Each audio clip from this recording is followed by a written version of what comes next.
யார் வீரன்? யாருக்கும் பயப்படாதவன். தன்னம்பிக்கையின் மறுபெயர்.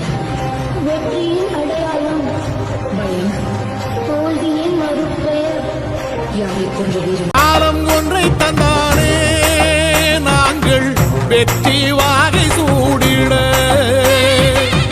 கண்ணு பட்டு போகுமே அவன் வீர வாழ்வை பாடிட. அவன் உடை ஒரு அழகு, அவன் நடை ஒரு அழகு, அவன் படை ஒரு அழகு, அவன் கொடை ஒரு அழகு, அவன் பேச்சொரு அழகு, கண் வீச்சொரு அழகு, அவன் சிரிப்பொரு அழகு, அவன் சிந்தனை அழகு. பிரபாகரன் பேரை சொல்லி மீசையை முறுக்கு, பிரபாகரன் தாண்டா எங்கள் விடுதலை நெருப்பு.